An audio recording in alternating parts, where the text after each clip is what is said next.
Oi, oi, oi! Sejam muito bem-vindos ao canal Crônicas do Controle. Aqui no comentário fixado eu vou deixar a mensagem certinha para quem vê os aplicativos vizinhos e quiserem pular para onde de fato a história começa. Mas quem quiser ficar comigo, pega na minha mão e bora para mais uma introdução. Era para mim estar falando sobre a história ou sobre o início, mas eu esqueci qual é a história.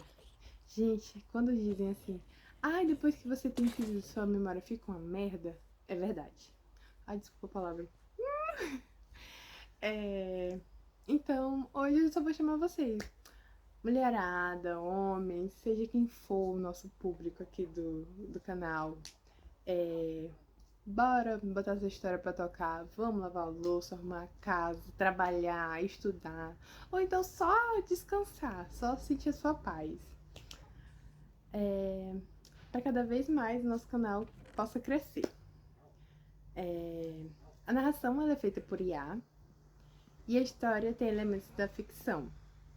Então, qualquer semelhança com nomes, lugares, pessoas ou até mesmo histórias é mera. Desculpa, mera coincidência. A gameplay ela é autoral, feita por mim, e as histórias citadas são traduzidas e adaptadas também por mim, para melhorar a experiência de vocês. Se vocês puderem deixar o like, compartilhar com os amigos, com a família, com aquela pessoa que você sabe que gosta desse tipo de história, só que o nosso canal ainda não alcançou ela, vai me ajudar bastante. E se vocês puderem se inscrever, comentar, seja um emoji, o que vocês acharam da história, ou até mesmo um comentário bobo, eu vou agradecer de coração. E agora, sem mais demora e sem mais barulho, bora pra história. Meu padrasto me expulsou de casa sem saber que ela era minha. O dia do enterro da minha mãe foi um borrão. Eu me lembrava das flores, das pessoas me abraçando, das palavras de conforto que pareciam todas iguais, mas nada parecia real. Nada. Minha mãe, Sandra, era a pessoa mais importante da minha vida, e de repente ela não estava mais ali. Voltei para casa completamente esgotada. A mesma casa onde cresci, a mesma casa onde ela me criou, o lugar que sempre chamei de lar. Meu padrasto, Mauro, mal falou comigo durante aqueles dias. No começo achei que fosse luto. Ele e minha mãe estavam casados havia quase 15 anos, mas algo em seu comportamento parecia diferente, frio, distante, como se estivesse preocupado com outra coisa. 3 dias após o funeral, ele me chamou para a sala, a expressão em seu rosto era séria, calculada. Sentei no sofá sem imaginar que minha vida estava prestes a mudar novamente. Precisamos conversar, assenti. Mauro cruzou os braços. Eu vou ser direto. Um frio percorreu meu corpo. Certo, você precisa começar a procurar outro lugar para morar. Por alguns segundos achei que tinha entendido errado. O que? Esta casa é grande demais para nós dois? Eu o encarei, sem acreditar. Minha mãe acabou de morrer, eu sei. E você está me pedindo para ir embora. Estou dizendo que está na hora de seguir sua vida. Meu coração começou a acelerar. Mauro, eu moro aqui, morava com sua mãe. A resposta veio rápida, cruel. Eu fiquei sem palavras. Ele continuou, vou te dar uma semana para organizar suas coisas. Uma semana depois de perder minha mãe, depois de perder a única família que realmente tive, uma semana, naquele instante percebi que o pior ainda não tinha acontecido. Ele estava apenas começando. Eu passei aquela noite sem conseguir dormir. As palavras de Mauro ficavam se repetindo na minha cabeça. Vou te dar uma semana para organizar suas coisas. Era difícil acreditar. Minha mãe havia sido enterrada há apenas 3 dias. E ele já estava tentando me tirar de casa. Na manhã seguinte, encontrei Mauro na cozinha tomando café como se nada tivesse acontecido, como se não tivesse virado minha vida de cabeça para baixo na noite anterior. Mauro, nós precisamos conversar de novo. Ele nem levantou os olhos. Já conversamos. Não, você falou e eu fiquei em choque. Agora quero entender. Ele suspirou, claramente irritado. Entender o quê? Por que está fazendo isso? Finalmente ele me encarou. Porque esta casa é minha responsabilidade agora. A forma como disse aquilo me incomodou. Como se tudo já estivesse decidido, como se eu não tivesse voz alguma. Minha mãe nunca iria querer isso. Sua mãe não está mais aqui para decidir. A frase me atingiu como um tapa por um instante. Achei que ele iria se arrepender do que disse, mas não, continuou tomando café normalmente. Foi naquele momento que algo mudou dentro de mim. Até então eu estava apenas triste, agora eu também estava com raiva, muita raiva. Levantei da mesa sem dizer mais nada. Antes de chegar à porta, ouvi Mauro falar: quanto mais cedo você aceitar, mais fácil será para todo mundo. Eu não respondi, mas uma pergunta começou a me perseguir, porque ele estava com tanta pressa. Minha mãe tinha acabado de morrer. Qualquer pessoa normal estaria lidando com o luto. Mauro parecia mais preocupado com a casa do que com qualquer outra coisa, e pela primeira vez, comecei a desconfiar que havia algo que eu ainda não sabia.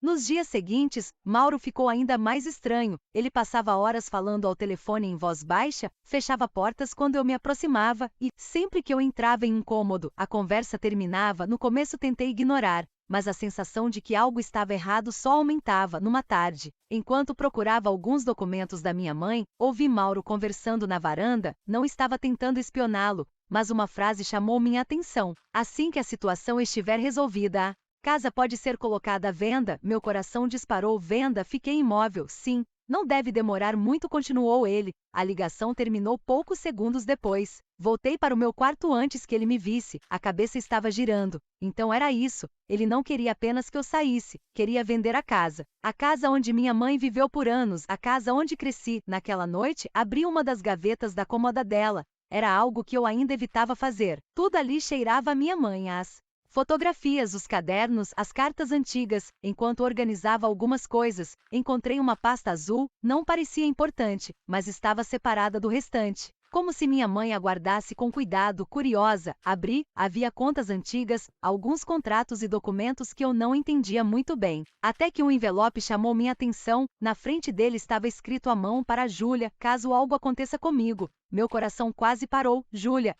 As mãos começaram a tremer, porque eu tinha certeza de uma coisa: minha mãe não deixava nada por acaso, e aquele envelope definitivamente não estava ali sem motivo. Júlia ficou alguns segundos olhando para o envelope. O coração batia tão forte que chegava a doer. A letra era da sua mãe, não havia dúvida. Ela reconheceria aquela caligrafia em qualquer lugar. Com cuidado, abriu o envelope. Dentro havia uma carta dobrada e uma chave pequena presa com fita adesiva. A chave não tinha identificação, nenhuma etiqueta, nada. Confusa, ela abriu a carta. Minha filha, se você está lendo isso, significa que eu não consegui te contar tudo pessoalmente. As lágrimas surgiram imediatamente. Era como ouvir a voz da mãe mais uma vez. Existe uma caixa de documentos guardada no cofre do banco. Você vai precisar desta chave para acessá-la. Júlia franziu a testa. Ela nunca tinha ouvido falar de nenhum cofre. Continuou lendo. Quando chegar a hora, procure o gerente Carlos. Ele sabe exatamente do que estou falando. O coração dela acelerou. A carta continuava, mas a última parte chamou ainda mais sua atenção. Não assine nenhum documento antes de abrir aquela caixa.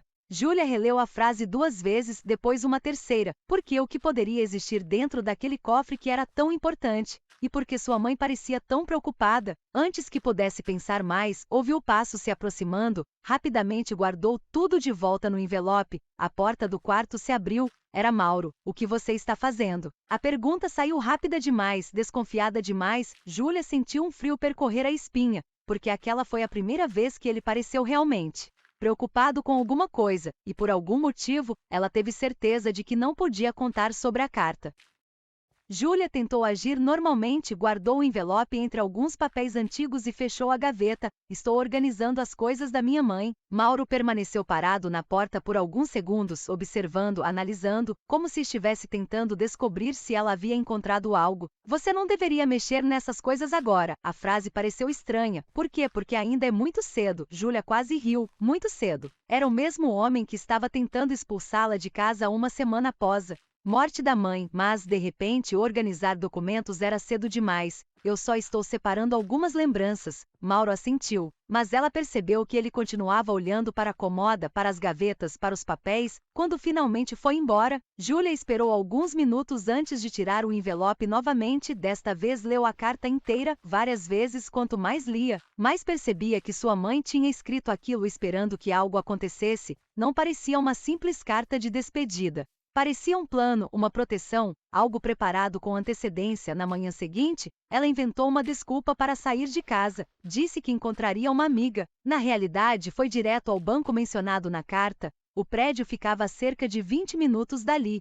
Era um banco antigo, daqueles que existem há décadas na mesma esquina. Ao entrar, aproximou-se da recepção. Gostaria de falar com o gerente Carlos. A atendente sorriu. Tem horário marcado? Não, mas acredito que ele vai querer me receber. A mulher pareceu confusa, mas fez uma ligação. Menos de 2 minutos depois, um senhor de cabelos grisalhos apareceu. Assim que viu Júlia, sua expressão mudou. Você é a filha da Sandra. O coração dela acelerou. Sou. O homem assentiu lentamente. Então finalmente chegou o dia. Júlia sentiu um arrepio, porque aquela frase significava apenas uma coisa: sua mãe realmente havia planejado aquilo. Carlos a conduziu até sua sala. Fechou a porta e permaneceu em silêncio por alguns segundos. Sua mãe era uma mulher muito inteligente. O senhor sabia sobre essa caixa? Sim, ela me pediu para entregá-la apenas a você, ninguém mais. Júlia engoliu em seco. Nem ao meu padrasto. Carlos balançou a cabeça imediatamente, especialmente não a ele. A resposta fez seu coração disparar. O que tem lá dentro, eu não sei. E estou falando a verdade, o cofre pertence à sua mãe. Nunca viu o conteúdo. Poucos minutos depois, os dois estavam diante de uma área reservada do banco. Carlos verificou alguns documentos e pediu que Júlia utilizasse a pequena chave. As mãos dela tremiam. A fechadura girou, a porta metálica se abriu. Dentro havia uma caixa de arquivos, nada mais. Nenhum dinheiro, nenhuma joia, apenas documentos. Júlia levou a caixa para uma mesa próxima e começou a abrir as pastas. Os primeiros papéis pareciam comuns. Escrituras, comprovantes, contratos. Então encontrou uma pasta vermelha, mais organizada do que as demais. Na capa havia uma única palavra escrita pela mãe, importante.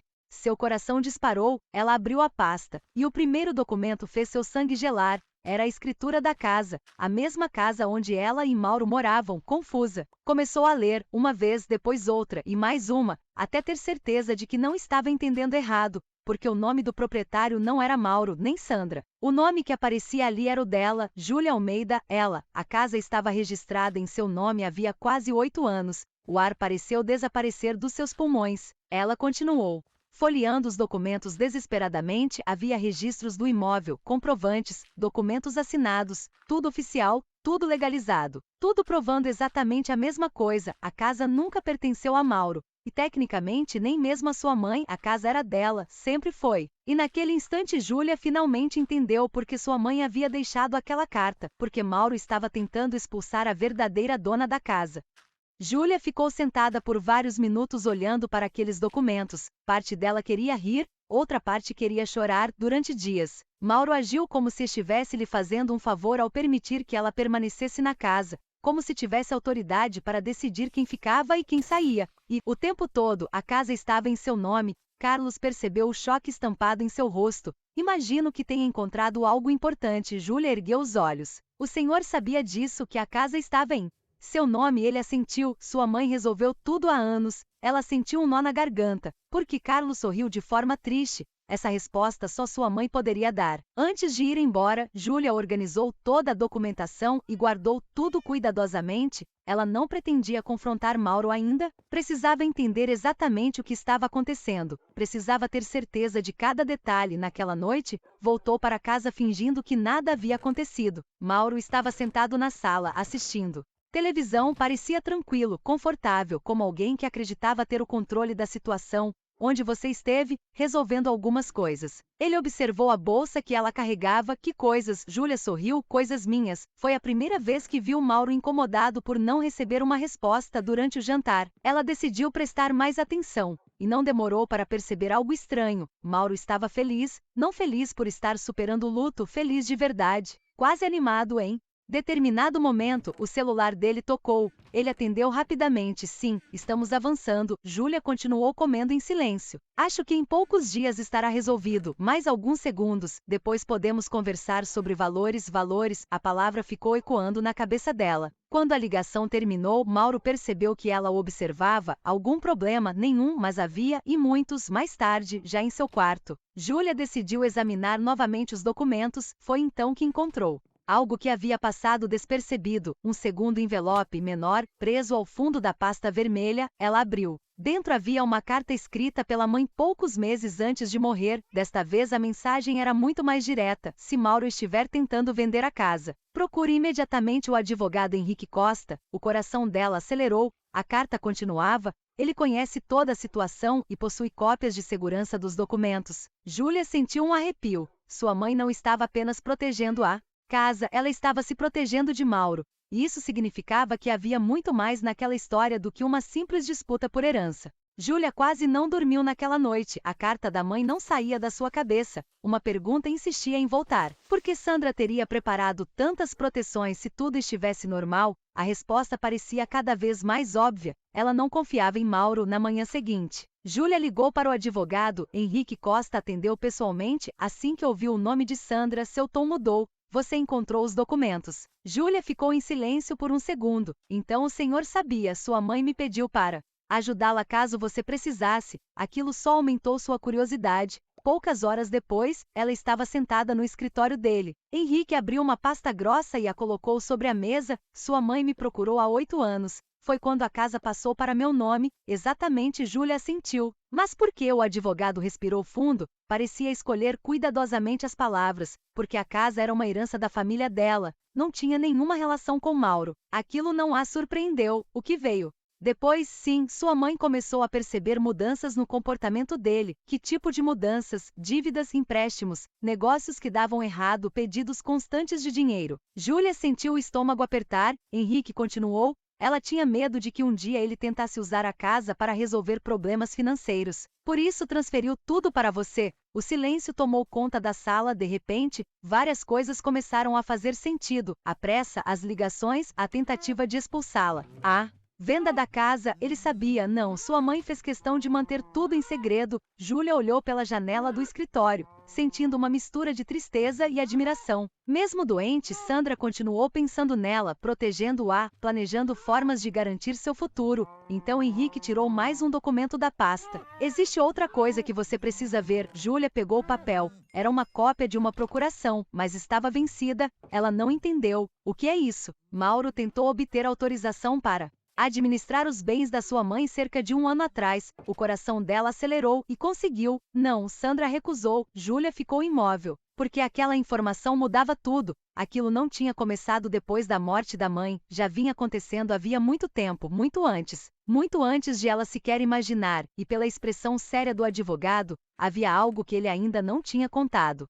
Henrique permaneceu em silêncio por alguns segundos. Era o mesmo silêncio de alguém tentando decidir quanto deveria revelar de uma vez. Júlia percebeu imediatamente. O que mais aconteceu? O advogado cruzou as mãos sobre a mesa. Sua mãe não queria que você soubesse disso enquanto ela estivesse viva. O coração dela apertou. Sabesse o quê? Henrique abriu outra pasta. Desta vez havia vários documentos bancários, comprovantes, extratos, papéis que Júlia nunca tinha visto. Mauro acumulou muitas dívidas nos últimos anos, muito mais do que Sandra imaginava no início. Júlia sentiu um frio percorrer a espinha. Que tipo de dívidas? Empréstimos pessoais, cartões de crédito, financiamentos, negócios mal-sucedidos? Ela ficou olhando os números. Alguns valores eram assustadores. Meu Deus, Henrique assentiu. Sua mãe passou anos ajudando a resolver parte desses problemas, mas chegou um momento em que percebeu que nada mudava. Júlia lembrou de várias situações: viagens canceladas, reformas adiadas, discussões que terminavam quando ela entrava no cômodo. Agora tudo parecia fazer sentido. Ela sabia que isso podia acontecer, sim, por isso protegeu a casa. A resposta veio firme, sem qualquer dúvida. Júlia baixou os olhos. Durante anos ela acreditou que a mãe estava apenas organizando questões patrimoniais, mas não. Sandra estava se preparando para uma batalha. Uma batalha que imaginava que a filha teria de enfrentar um dia. Quando saiu do escritório, seu celular tocou. Era Mauro. Ela deixou chamar algumas vezes antes de atender. Onde você está? A voz dele parecia irritada. Na rua. Faz horas que saiu. Júlia respirou fundo. Precisa de alguma coisa. Houve uma breve pausa. Um corretor vai visitar a casa amanhã. O sangue dela gelou. Um corretor? Sim. Já está na hora de começarmos a resolver algumas questões. Era assim que ele chamava a venda da casa. Júlia fechou os olhos por um instante. Se antes tinha dúvidas sobre as intenções dele, agora não tinha mais. Nenhuma entendi, então esteja em casa amanhã. A ligação terminou, Júlia guardou o celular lentamente. Pela primeira vez desde a morte da mãe, ela não sentiu medo. Sentiu raiva porque Mauro continuava agindo como dono de algo que nunca foi dele. E o pior, ele ainda não fazia ideia de que estava prestes a descobrir a verdade. Na manhã seguinte, Júlia acordou mais cedo do que o normal. Pela primeira vez em dias, não estava ansiosa e estava preparada. Passou boa parte da manhã organizando os documentos que havia encontrado no banco e no escritório de Henrique. Tudo estava separado em uma pasta: escritura, registros, comprovantes, cópias autenticadas. Ela não pretendia usar nada daquilo ainda, mas queria estar pronta. Por volta das 10 horas, a campainha tocou. Mauro foi praticamente correndo atender. Da sala, Júlia ouviu vozes. Alguns segundos depois, um homem bem vestido entrou na casa. O corretor, Mauro, o recebeu com entusiasmo. Está aí a propriedade, vamos começar pela sala. Júlia observou a cena da cozinha, era quase surreal. Os dois caminhavam pela casa como se ela já estivesse vendida, como se não existisse nenhum obstáculo, como se a opinião dela não importasse. Em determinado momento, o corretor percebeu sua presença. Ah, bom dia, Mauro respondeu antes que ela pudesse falar. Minha enteada. Ela está de mudança. Júlia apertou os dentes. A facilidade com que ele mentia era impressionante. Entendi. O corretor sorriu educadamente. Então a venda deve ser mais simples. Mauro parecia satisfeito, muito satisfeito. Durante quase uma hora, mostrou cada cômodo da casa, falou sobre localização, valorização, possíveis compradores. Júlia ouviu tudo em silêncio, até que chegaram à varanda. Quanto você acredita que ela vale hoje? Mauro perguntou. O corretor mencionou um valor alto, muito alto. Os olhos de Mauro brilharam, e naquele instante Júlia finalmente entendeu. Não era sobre a casa, era sobre o dinheiro. Sempre foi. Quando o corretor foi embora, Mauro parecia quase eufórico, fechou a porta e virou-se para ela. Viu? O que está é a melhor decisão para todos. Júlia cruzou os braços. Para todos ou para você? O sorriso desapareceu imediatamente. O que isso significa? Nada. Mas significava muita coisa. Mauro deu alguns passos em sua direção. Escute, Júlia, quanto mais você insistir em ficar aqui, mais difícil será. Ela quase riu, porque ele continuava falando como se tivesse poder sobre a situação, como se ainda fosse o dono da casa. Você parece muito confiante. A frase fez Mauro franzir a testa. E por que eu não estaria? Júlia sustentou seu olhar, pela primeira vez desde o funeral, sem medo, sem insegurança. Porque talvez você não saiba de tudo. O silêncio tomou conta da sala. Mauro a encarou por alguns segundos, claramente desconfiado. Mas antes que pudesse perguntar qualquer coisa, o celular dele tocou. Ele atendeu imediatamente. A expressão em seu rosto mudou durante a ligação. Primeiro confusão, depois irritação, e por fim, preocupação. Quando desligou, estava pálido, muito pálido. O que aconteceu? Mauro não respondeu na hora, continuava olhando para o nada, como se tivesse acabado de receber uma notícia terrível. E pela primeira vez desde que tudo começou, Júlia teve a sensação de que o controle estava começando a escapar das mãos dele. Mauro ficou parado no meio da sala por alguns segundos. O celular ainda estava em sua mão. Júlia nunca o tinha visto daquela forma, nervoso, assustado, desorientado. O que aconteceu? Ela repetiu. Desta vez, ele respondeu. Não é da sua conta. Mas sua voz não tinha a firmeza de antes, pelo contrário, parecia a voz de alguém tentando esconder o pânico. Mauro caminhou rapidamente até o escritório e fechou a porta. Minutos depois, Júlia ouviu outra ligação. Depois mais uma e outra. As conversas eram rápidas, tensas. Em uma delas, ele chegou a elevar a voz. Eu preciso de mais tempo. O coração dela acelerou, porque aquilo confirmava o que Henrique havia contado. As dívidas eram reais, e provavelmente maiores do que imaginava. Quando Mauro finalmente saiu do escritório, já era início da noite, parecia exausto, como se tivesse envelhecido anos em poucas horas, mas ainda assim tentou manter a postura autoritária. Você já encontrou algum lugar para morar? Júlia quase não acreditou. Mesmo depois de tudo, ele continuava insistindo na mesma história. Não, então deveria começar? Ela respirou fundo. Mauro, você realmente acredita que pode me tirar daqui? A pergunta o pegou de surpresa. Ele estreitou os olhos. O que isso quer dizer? Significa que você está agindo como dono da casa. O silêncio foi imediato. Mauro cruzou os braços. E sou. Júlia sentiu uma mistura de raiva e incredulidade, porque ele dizia aquilo com absoluta convicção. Tem certeza? Agora era ele quem parecia Desconfortável, claro que tenho, ela quase revelou toda a verdade naquele instante, quase, mas decidiu esperar, queria entender até onde ele iria. Queria vê-lo explicar exatamente porque acreditava que a casa era dele, então imagino que tenha todos os documentos. A frase fez Mauro hesitar, por apenas um segundo. Mas Júlia percebeu, os documentos estão onde precisam estar. Foi uma resposta vaga, e ambos sabiam disso. Pela primeira vez desde que encontrou a carta da mãe, Júlia viu uma rachadura na confiança dele, pequena, mas real. Naquela noite, ela recebeu uma ligação de Henrique. Precisamos conversar? O tom do advogado era sério. Aconteceu alguma coisa, sim. Recebi uma informação hoje. Júlia sentiu o estômago apertar. Que informação? Houve uma breve pausa.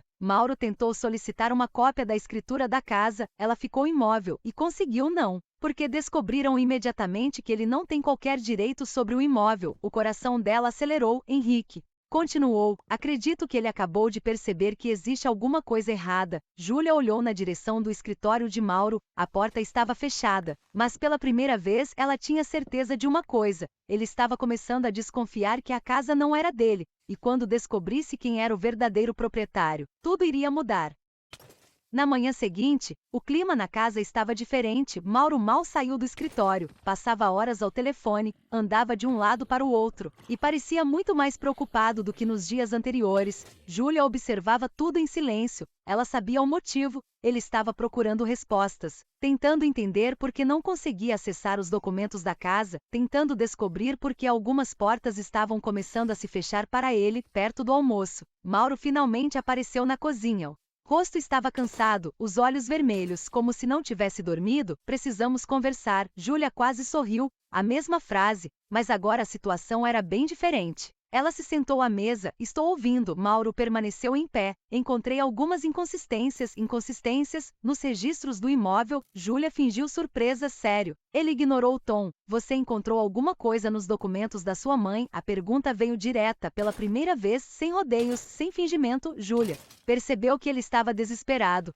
Por que está perguntando isso? Mauro passou a mão pelo rosto. Porque alguma coisa não está fazendo sentido. Ela não respondeu. Queria ouvi-lo falar, queria que ele finalmente mostrasse suas verdadeiras intenções. Sandra nunca me contou tudo sobre essa casa. A frase saiu carregada de ressentimento. Talvez porque ela não quisesse. Ele lançou um olhar irritado. Você não entende, então me explique. O silêncio durou alguns segundos. Então Mauro finalmente disse algo que ela nunca imaginou ouvir. Eu estou com problemas financeiros. A confissão ficou suspensa no ar. Era a primeira vez que ele admitia aquilo. A primeira vez. Que tipo de problemas? Ele abaixou os olhos. Dívidas, muitas. Júlia não respondeu, porque já sabia. Henrique havia contado tudo. Eu precisava vender a casa. Precisava resolver isso. Aquilo a fez sentir uma estranha mistura de pena e revolta. As dívidas podiam ser reais, mas isso não justificava o que ele fez. A forma como tratou à pressa para expulsá-la às mentiras, então era por isso. Mauro permaneceu em silêncio.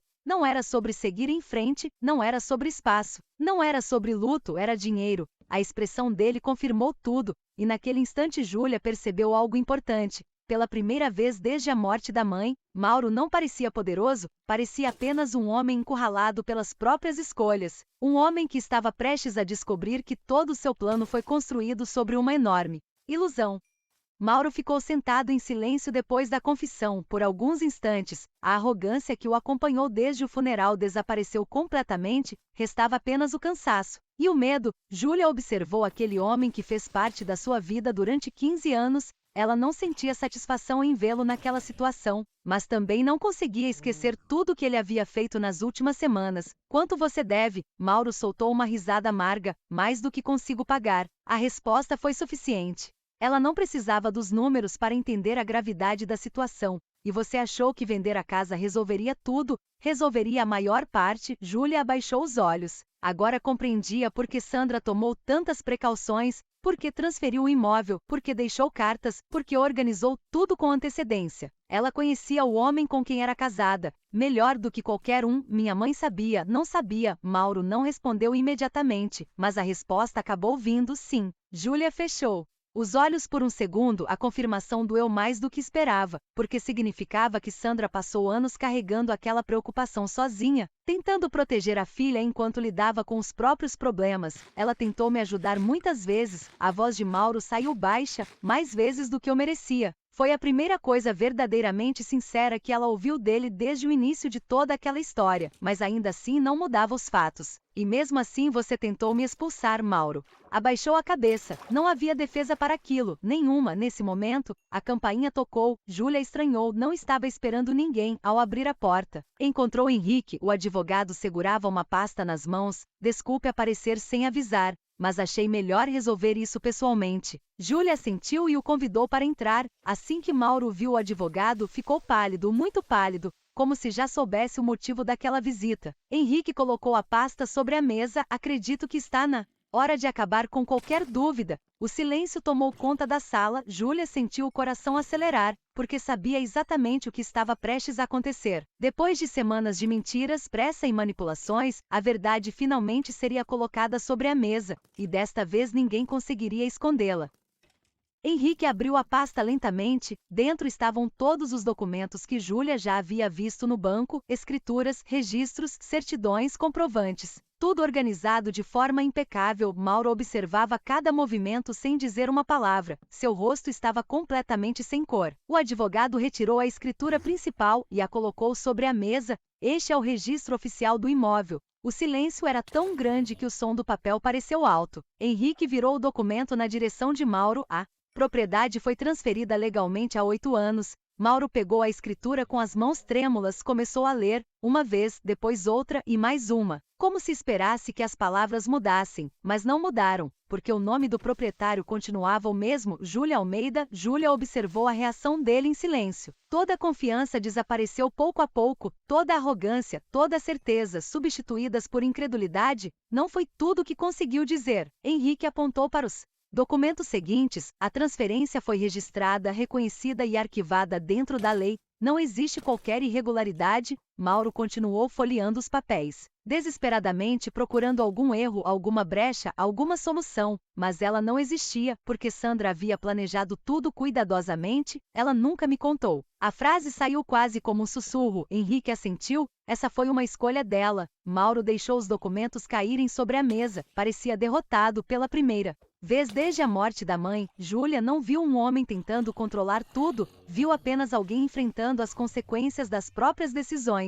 Os minutos seguintes passaram em silêncio, até que Mauro finalmente olhou para ela. Então a casa é sua. Não era uma pergunta, era uma constatação. Júlia assentiu sim. A palavra ecoou pela sala, simples, definitiva e irrefutável. Mauro abaixou a cabeça, e naquele instante, pela primeira vez, pareceu compreender a dimensão do que havia feito. Não tentou discutir, não tentou ameaçar, não tentou argumentar, porque não havia mais nada a dizer. Ele tentou expulsar a dona da casa e falhou quando Henrique foi embora. O silêncio permaneceu. Mauro ficou sentado sozinho na sala, enquanto Júlia observava os retratos da mãe espalhados pela casa. Ela gostaria que Sandra estivesse ali, gostaria que pudesse ver tudo, mas ao mesmo tempo, sabia que sua mãe já havia previsto aquele desfecho. Cada documento, cada carta, cada orientação, tudo apontava para aquele momento. Sandra não podia mais proteger a filha pessoalmente, então encontrou outra maneira e conseguiu. Naquela noite, antes de dormir, Júlia entrou no antigo quarto da mãe, sentou-se na beirada da cama e segurou uma das fotografias dela. Pela primeira vez desde o funeral, sentiu algo diferente da dor. Sentiu gratidão, porque mesmo depois de partir, sua mãe continuou cuidando dela, e graças a isso, a verdade finalmente venceu.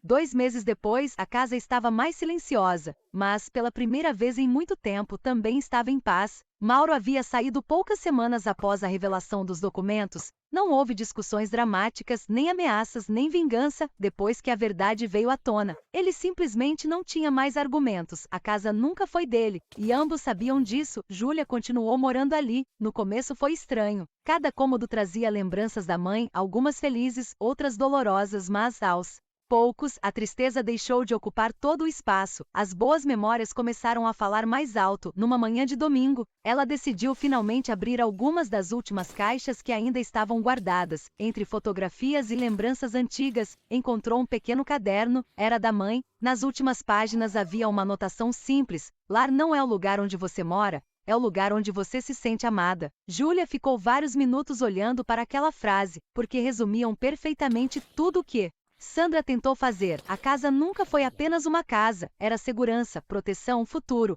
Era o último abraço que uma mãe podia deixar para a filha, mais tarde. Naquela mesma semana, Júlia plantou uma muda de ipê amarelo no jardim. Era a árvore favorita de Sandra, enquanto cobria as raízes com terra. Sentiu o vento balançar as folhas ao redor, e pela primeira vez desde o funeral, sorriu sem culpa, sem dor, sem medo do futuro. A vida não voltou a ser como antes. Nunca voltaria, mas estava seguindo em frente da forma que sua mãe gostaria. E sempre que olhava para casa, lembrava-se de uma verdade simples. Mauro tentou tirá-la dali, mas aquela casa nunca foi a herança mais importante que Sandra deixou. A verdadeira herança foi a prova de que o amor de uma mãe pode continuar protegendo um filho mesmo quando ela já não está mais presente.